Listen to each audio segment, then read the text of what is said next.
Welcome to the Teeter foam rolling and recovery routine. I'm Max, and I'm going to be your trainer today. We're going to start with the 13-inch foam roller, and we're going to end up with the 26-inch foam roller. First, let's go ahead and start with your calves. So you're going to place this right on the muscle of your calf. What you want to do is have your hands back for support, and you're going to roll gently. Make sure you're staying away from bone. So you want to stay away from your ankle joint and your knee joint. If you're not feeling much from this, what we can do is we can go ahead and put our other leg on top, and then now you're going to have a lot of pressure to put down. If you find something that's really uncomfortable, that's actually what we want to be foam rolling. Very good. And if you want even greater effectiveness from this, you can actually angle out your toe a little bit, and you'll hit the outside of your calf, which is usually very, very tender on people. Let's go ahead and switch sides. I'm going to go and put my foot on top, roll back and forth. If it's too much pressure, remember to take that foot off. And also you can angle that foot out to get that outer calf. One reason why we foam roll our calves is this ankle joint really affects the overall body. For example, if you're squatting and your calves are really tight, it really affects your movement, which can place extra stress on your back. All right, good job. Let's go ahead and switch to our hamstrings. So once again, put it right on that muscle. Have your hands out to brace your body, lift your body up, and roll back and forth. Kind of like the same thing with the calves. If you turn your foot out a little bit, it might hit the outside of the hamstrings, which is usually very tender on people. Very good. So if you have really tight hamstrings, foam rolling is excellent to do. Those tight hamstrings will really affect your back. Very good. Let's go ahead and switch sides. All right, put it right on that muscle. Stay away from that knee joint. And go as far as you can, almost up into that glute. So turn that foot out a little bit. Foam rolling is one thing as you want to do, search and destroy. So if you find something that's really tender in that muscle, that's the area that we actually want to be hitting. Very good. Okay, this next one is going to be your glute. So what you're going to do is you're going to sit on the foam roller. You want to tilt your body at a 45-degree angle. So if you're on your right hip, you want to bring your right ankle up. You're only going to go a couple inches both directions. And usually once you find that spot, it's really tender. Now this outside of this glute muscle can really affect that lower back. So sometimes what I like to do is I like to pause on that area and breathe through it. So you want to breathe in through your nose and then exhale through your mouth. And you'll feel that intensity on that muscle increase, which is actually a very good thing.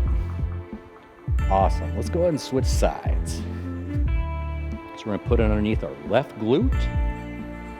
You're going to take your left ankle, put it on that right knee, and you're going to foam roll. And you're looking for that glute that's really tight. This can be one of the main culprits for back tightness. So you get this to open up to help your back feel a little bit better. All right, nice job on those glutes. Let's go ahead and get into our quad, our hip flexors, and our IT band. So go ahead and place that foam roller right on that quad. You want to brace your body, keep your core contracted. You want to roll forward and back. So your body is kind of like a plank.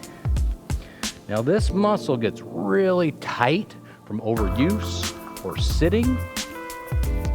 So we want to roll this thing out and find any tender spots. Now the more we turn our body, it's going to get into the outer part of the quad. Start getting into that IT band a little bit.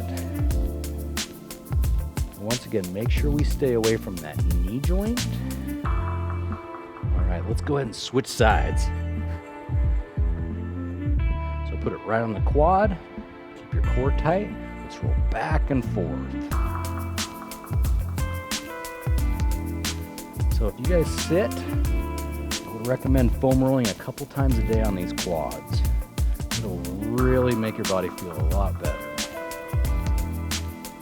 Now if you can angle that body a little bit more, we'll get right into that IT band. And this can get pretty tender.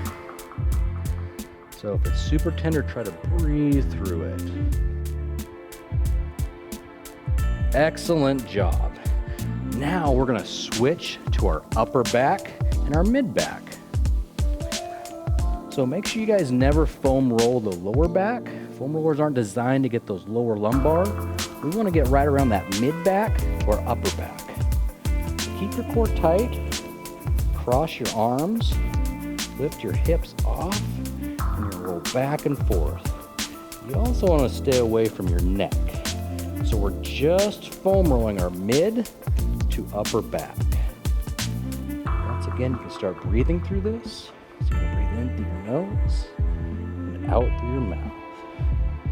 Now this exercise, I do multiple times a day because I tend to sit a lot, and this makes my back feel amazing. I do this before every workout and after every workout also. All right, let's go ahead and transition to the 26-inch foam roller. We're gonna go into a chest stretch and also a breathing exercise. So you're gonna wanna place your hips down right in front of the foam roller. You're gonna lay your lower body back, hips up. From here, you have your arms up, but you're gonna let them go down into a 90-degree chest stretch. Just gonna let your arms relax. So keep your core tight. And then from here, you wanna breathe in through your nose, and you want to see your belly rise, okay? So you want to breathe in, and you want to exhale all of that air out. The goal for this is to have your stomach rise, and when you exhale,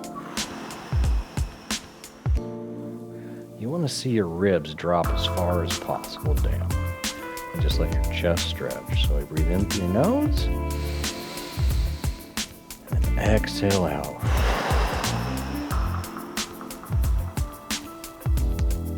Very good, a couple more. So breathe in, exhale out. Let those ribs drop down.